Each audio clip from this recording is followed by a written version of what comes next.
Hello class. Welcome back बच्चों। तो प्यारे बच्चों, स्टार्ट करते हैं नया लेक्चर। बेटा, एक नई केस स्टडी से स्टार्ट कर रहे हैं। ये केस स्टडी आप ही रिक्वायरमेंट पढ़ेंगे, आप ही केस पढ़ेंगे, होनी चाहिए। सो फटाफट से पढ़ना, फिर मैं इसका प्रैक्टिकल एग्जांपल भी दिखाऊंगा। पढ़ना फटाफट से। अब वो केस पढ़ा आपने, समझ में आया? राइट टू इन्फॉर्म्ड है। एक कंपनी है बेटा, आईपीओ ला रही है, अपने शेयर बेचना चाह रही है मार्केट में। बेटा सेबी ने कहा है आपको प्रोस्पेक्टस में सारी इंफॉर्मेशन देनी पड़ेगी। ये कंज्यूमर के किस राइट की वजह से हो रहा है? राइट टू बी इन्फॉर्म, क्योंकि हमें राइट है हर चीज जानने का। ये देखो, मैं चलो प्रैक्टिकली दिखाता हूँ तुम्हें कुछ।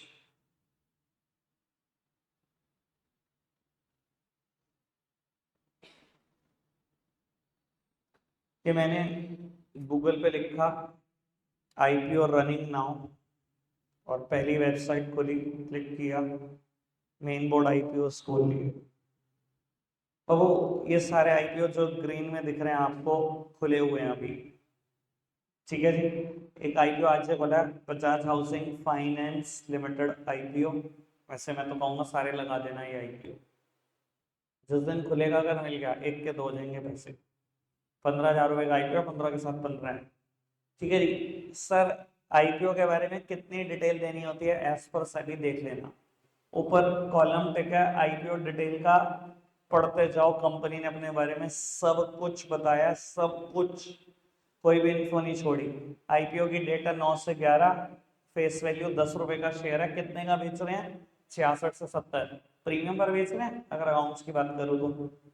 चलो पढ़ते जाओ। कहाँ पर लिस्ट होगा IPO? BSc NSC, Bombay stock exchange, national stock exchange. बहुत कुछ बताया हुआ है मैंने तो ऐसे। ठीक है जी। लो, आईपीओ की और डिटेल भी आनी शुरू हो गई। ठीक है जी। 15,000 रुपये लगेंगे, 14,980 कम से कम। एक लॉट लोगे तो। ठीक है जी। इतने के साथ इतने मिल जाएंगे, उसी दिन मिल जाएंगे। बाबू, कितनी इंफॉर्मेशन है देख लो। ये कंपनी के सारे फाइनेंशियल इंफॉर्मेशन। 31 मार्च 24 को कंपनी के पास कितनी एसेट्स थी, कितने रुपए का रेवेन्यू था, पैट कितना था, प्रॉफिट आफ्टर टैक्स, जिसे हम अर्निंग आफ्टर टैक्सेस भी बोलते हैं। नेटवर्थ का मतलब कैपिटल होता है, रिजर्व्स एंड सरप्लस, सब कुछ, सब कुछ सारी डिटेल है। लो, इतना भी जानते ही होंगे अब तो। Debt equity ratio.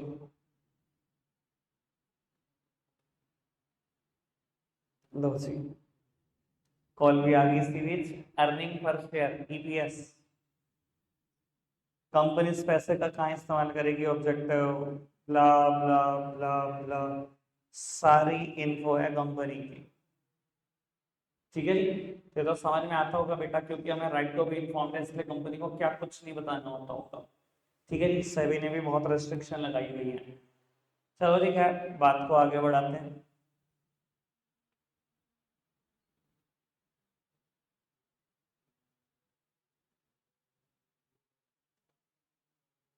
वो बढ़ाते हैं बात को आगे। मैंने बेटा यहाँ पर कंज्यूमर राइट रिवील नहीं किया, आप खुद से सोचना और बताना। कहता है identify and explain the relevant consumer right, एक ही है, being promoted by the company. ठीक है जी। एक बार सब कुछ कंपनी के बारे में सारी डिटेल पढ़ो और मुझे बताना कौन सा राइट प्रमोट हो रहा है कंज्यूमर का, फटाफट से। तो ये बताना कौन सा राइट है।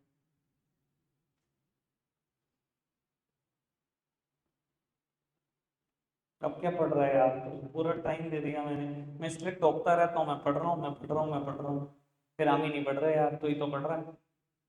3 लाइन का केस, बता कितनी देर दूं? और अब शुरू कर रहा है तो पढ़ना।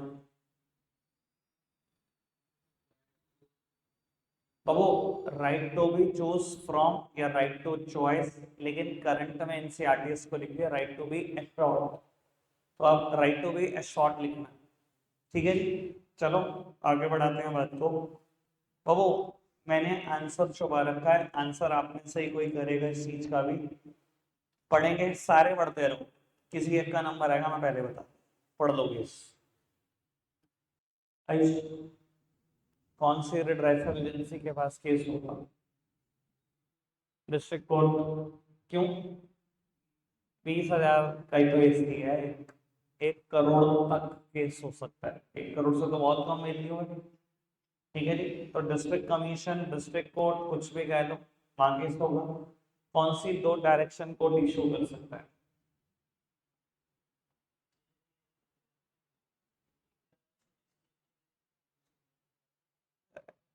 डिफेक्ट रिमूव ना कर दे पहले, remove the defect from the product. और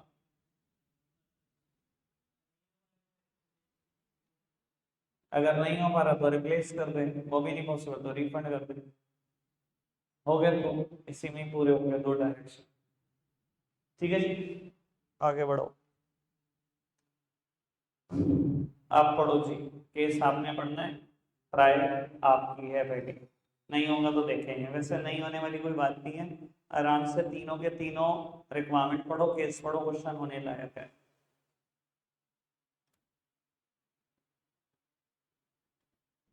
बाबू, आपको क्यों लगता है कि ये कैंपेन जागो ग्राहक जागो न्यूज़पेपर में क्यों इंसर्ट किया जाता है?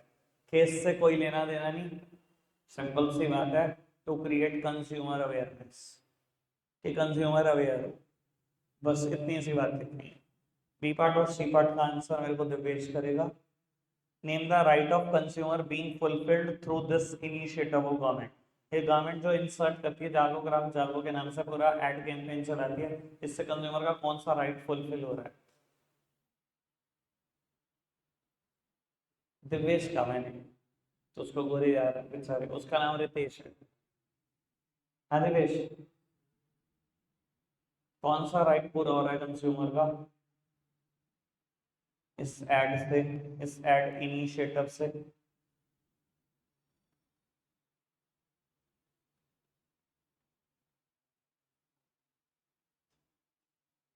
राइट्स की हेडिंग बोलिए बताओ मुझसे, कितने राइट पढ़े हमने? राइट्स नहीं यार, तो राइट्स की हेडिंग बोल, बाकी मैं देख लूंगा। राइट टू चूज हो गया, तो right to, right to inform हो गया, तो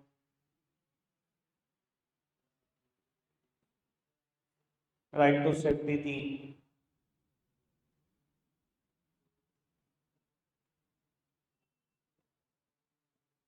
रितेश हीरो ना बनियो मेरे सामने, ये तो जिस क्लास में पढ़ा है ना, बहुत सारे लोग मुझे पढ़ाते हैं, हीरो बना दूंगा अगले केस में, ध्यान रखियो।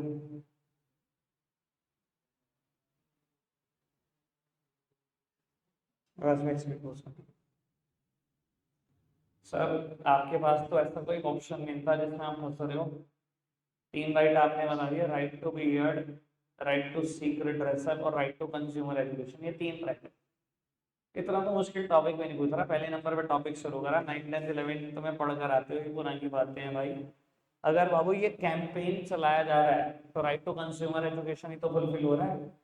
कंज्यूमर को राइट है एजुकेट होने का, कि उसके पास क्या राइट है, क्या रिस्पॉन्सिबिलिटीज हैं, क्या रिलीफ अवेलेबल है, यही तो बताती है गवर्नमेंट जागो ग्राहक जागो में, कि क्या करो, हॉलमार्क वाली ज्वेलरी खरीदना, ISI मार्क देखकर इलेक्ट्रिकल अप्लायंसेस खरीदना, आपके साथ धोखा हो गया यहाँ कंप्लेन करना।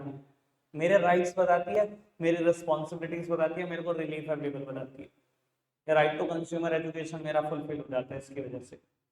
और बेटा रही तीसरी बात, ऐसी कौन सी तीन रिस्पॉन्सिबिलिटी है जो राधा को डिस्चार्ज करनी चाहिए थी एज एन अवेयर कंज्यूमर, जब वो अपनी सिस्टर के लिए वेडिंग गिफ्ट खरीद रही थी, कोई गोल्ड ज्वेलरी खरीद रही थी वो, है ना? सर एक तो buy only standardize goods, look for the hallmark on jewellery, ये तो लिखना ही लिखना था, ask for a cash memo, bill जरूर मांगे, ये दो बातें तो लिखनी ही लिखनी है। ठीक है जी। बाबू एक और बात लिख सकते हो, assert yourself to ensure you get a fair deal, aware रहो कि आपको फेयर डील मिले। assert yourself to ensure you get a fair deal, इतने अवेयर रहो कि आपको फेयर डील मिले। ठीक है जी। ये क्या क्या ये होता है जब घर से कभी पढ़ा नहीं होता, जब यहाँ पर भी पढ़ने को दो और बातों में लगे रहो। ठीक है जी, आगे बढ़ाते हैं इसी बात को। बाबू सिंपल केस 1 मिनट लगाना, फटाफट से खत्म करो इसको पढ़कर। डन है, किसी की कोई प्रॉब्लम है तो पढ़ूंगा, है सिंपल के। आगे बढ़ते हैं बेटा, कहते हैं can Geeta file the case against the doctor if she decides to take a legal action, why और why not, give a reason in support of your answer. क्या गीता डॉक्टर के खिलाफ केस कर सकती है, क्यों या क्यों नहीं, और रीजन भी देना है। बता देता हूँ, ऑलरेडी बैच में डिस्कस्ड केस है, जब कंज्यूमर की डेफिनेशन बढ़ाई थी तब ये बात हुई थी। पढ़ दो बस, आपने कंफर्म करना है कि मैंने बताया हुआ है।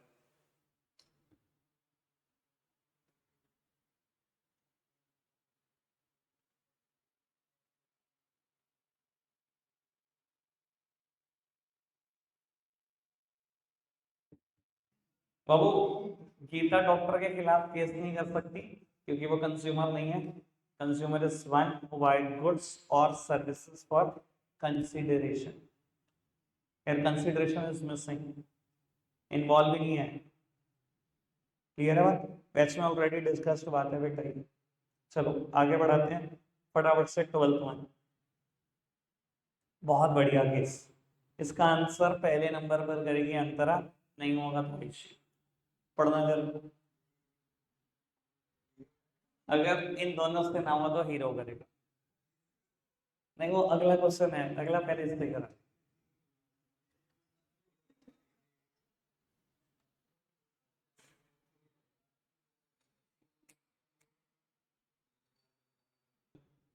और वो कहता है name the rights plural sense of consumer being violated by the company.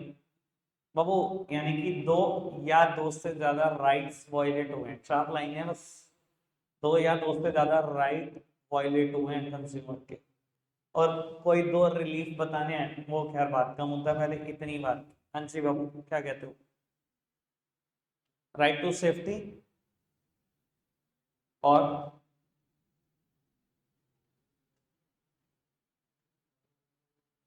Right to be inform. बड़ी सिंपल बात, कोई इंस्ट्रक्शन नहीं लिखी पैकेज पे, राइट टू बी इन्फॉर्म तोड़ दिया। और बेटा जब उसकी आंख में गया वो, तो बेटा उसकी आंख का भी कुछ ना कुछ इशू हुआ, वो राइट टू बी सेफ्टी भी। ठीक है बाबू, कोर्ट कौन सी दो डायरेक्शन, कौन से दो रिलीफ दे सकता है? देखो थोड़ा सा ना केस के हिसाब से भी रिएक्ट करना जरूरी है। मुझे नहीं पता आप क्या सोचते हो, आप शायद सोच रहे होंगे रिफंड कंपनसेशन, मैं वहां सोच ही नहीं रहा हूँ। मैं बेटा जो नोकिया के केस में 3 जजमेंट आई थी ना, मैं उनको सोच रहा हूँ। आप कोर्ट क्या डायरेक्शन देगी? Not to offer hazardous goods for sale, to withdraw the hazardous goods for sale, to seize the manufacturing.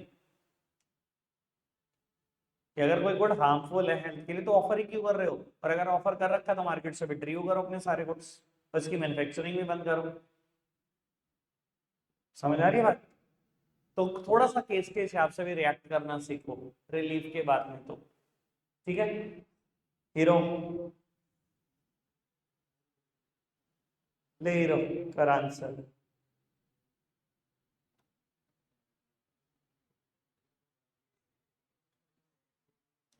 Simple case है।